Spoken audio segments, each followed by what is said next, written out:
Сайн байцгаана уу? Энэ удаагийн хичээлээрээ ра, са, ша гэсэн 3 гүйгүүлэгчийг үзье. За, ра гүйгүүлэгчийг үгийн ихэнд дунд адагт хэрхэн ардаа их шиггүй амьгүй хэлбэр бичээ. Үгийн ихэнд орох ра гүйгүүлэгчийг үчигтээ толгой гаргаад урагшин шилб зурнаа. За, түүний урдаас хөндлөн урдаас нь хоошоогоо зураас зураад нуруундаа нийлүүлнэ. За, энэ бол үгийн ихэнд орох ра усаг болно. Үгийн дунд орох ра усгийг үчигтээ нуруугаар эхлээд шилб гаргаад хөндлөн зураас зураад нуруундаа нийлүүлнэ. За, энэ бол үгийн дунд орох ра усаг. Үгийн адагт орох ра усгийг үчигтээ нуруу шилбээ өчээд үзэг салгаад хөндлөн зураасаа зурж хагас дугууруулж төгсгөнөө. За, энэ бол үгийн адагт орох ра усаг болно. За, ра гүйгүүлэгч нь 7 гişгээр аймалж эдгээр үеүүдийг бүтээн. За, ра, ре үеийг бичье. Үгийн ихэнд орох ра, ре. Үгийн дунд орох ра, ре. Үгийн адагт орох ра, ре. Хоёр хөлбөртэй байна. За, түүний нэг нь сүүл а этэй хөлбөр. За, нөгөө нь орхиц а этэй хөлбөрийг ра гүйгүүлэгчийн хараад салангад бичнэ. Ри үе үгийн ихэнд орох ри. Үгийн дунд орох ри. Үгийн адагт орох ри. За, ро руу үе үгийн ихэнд орох ро руу. Үгийн дунд орох ро руу. Үгийн адагт орох ро руу. Рөө рүү үе үгийн ихэнд орох рөө рүү. Үгийн дунд орох рөө рүү. Үгийн адагт орох рөө рүү. За, ра гүйгүүлэгч орсон үгийн жишээ бичье. За, үгийн ихэнд орох ра усаг а их шиг, д усаг и о их шиг. За, энэ гадаад өвчраас о их шигийг бол дан гэцээр бичдэг. За, энэ радио гэдэг үгийг монголчгээр ингэж бичнэ. За, өмнөх хичээлээрээ бид нар ца усгийг үтсэн. Ца, ра усаг дахин үргэлжлүүлээд ца. За, царцаа гэдэг үгийг монголчгээр ийхүү бичнэ. За, дахин нэг жишээ бичье. Та, ра, гэ. Тараг гэдэг үгийг ингэж бичнэ. Нэрэ. За, энэ бол нэр хэмээх үгийг ингэж бичнэ. За, энэ мэтлэн олон үгийн жишээ бичиж болно. Дараагийн гүйгүүлэгч усаг бол са усаг. Үгийн ихэнд орох са усаг. За, са усгийг бичихдээ завж хэмээх зурлагыг зурна. За, үүнийг бичихдээ нуруу шумаас аргаш налуу зураас зураад буцаж шүд гаргаад нуруундаа нийлүүлнэ. За, энэ бол үгийн ихэнд орох са усаг. Үгийн дунд орох са усгийг бичихдээ нуруу эхлээд завж хэмээх зурлагаа зураад нуруундаа нийлүүлнэ. За, үгийн дунд орох са усаг байна. Үгийн адагт орох са усгийг бичихдээ нуруугаар эхлээд завж зурлагаа зуран төгсгөнө. За, энэ бол үгийн адагт орох са усаг. Са гүйгүүлэгч нь 7 гişгээр аймалж эдгээр үеүүдийг бүтээн. За, үгийн ихэнд орох са, сэ үе. Үгийн дунд орох са, сэ.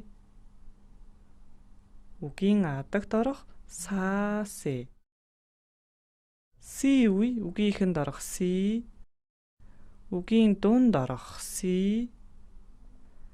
Үгийн адагт орох си. За, си үеийг монгол бичигт уншихдаа ши гэсэн авиагаар уншнаа. За, дараагийн үе со, су үе. За, үгийн ихэнд орох со, су. Үгийн дунд орох со, су. Үгийн адагт орох со, су. За, сөө, сүү үеийг бичье. Үгийн ихэнд орох сөө, сүү.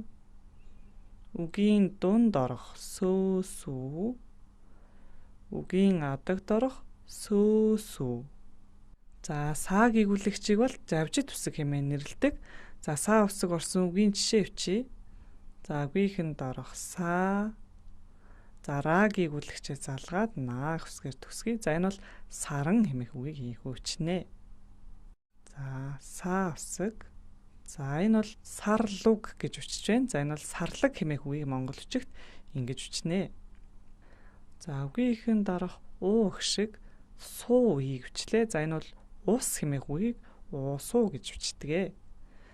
За, эбэсүү гэж бичснээр энэ бол өвс гэдэг үгийг монгол бичгээр эбэсүү гэж бичнэ.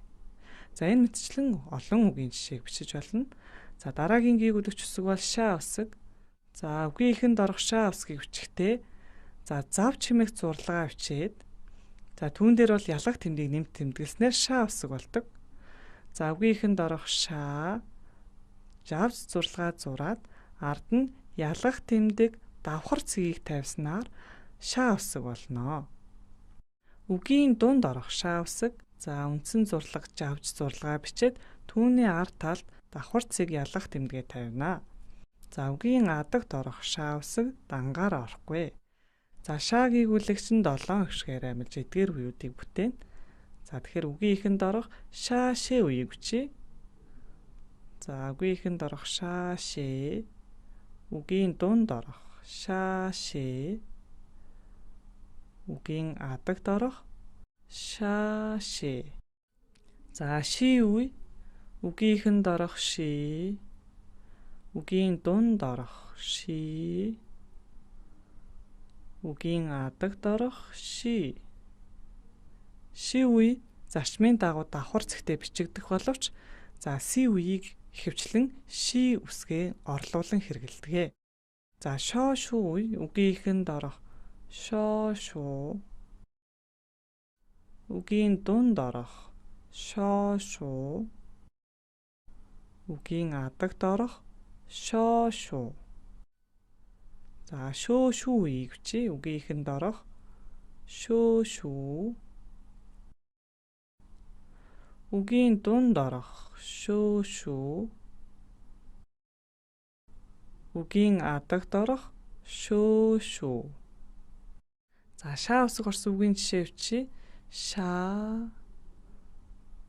За энэ бол шагай гэдэг үгийг монголчгаар шаагай гэж бичнэ. За үгийнхэнд орох шаа үсэг. За түүний араас дахиад ши үсэг. За энэ бол шашин хэмээх үгийг ийхүү бичнэ. За шаа ши. За ши үсгийг бол артаа давхар цэггүй бичнэ. За энэ бол шашин хэмээх үг байна. За баг ши. За энэ бол мөн давхар цэггүй си үеийг иш аваагаар уншнаа. За энэ бол баг ши. За одоо бүгдээрээ өмнөх хичээлүүдээр үзсэн үсгүүдээ дахин сэргээн саная. За хамгийн ихний хичээлээр бид үсгийн үндсэн зурлаг болоод 7 гişгийг үзсэн. За а, э, и, о, у, өө гэсэн үндсэн 7 гişгийг үзсэн.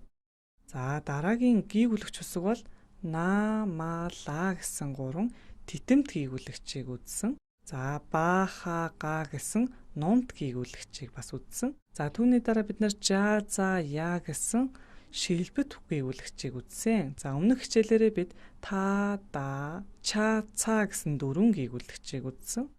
За өнөөдрийн хичээлээрээ ра, са, ша гэсэн 3 гүйгүүлэгчийг үзлээ. За энэ бол монгол бичгийн үндсэн үсгүүд болно. За монгол бичгийн монгол үгийг тэмдэглэдэг үндсэн 16 гүйгүүлэгч 7 их шиг үсэг байдаг. За үүнээс гадна гадаад үгийг тэмдэглэх галиг үсэг гэж байдаг.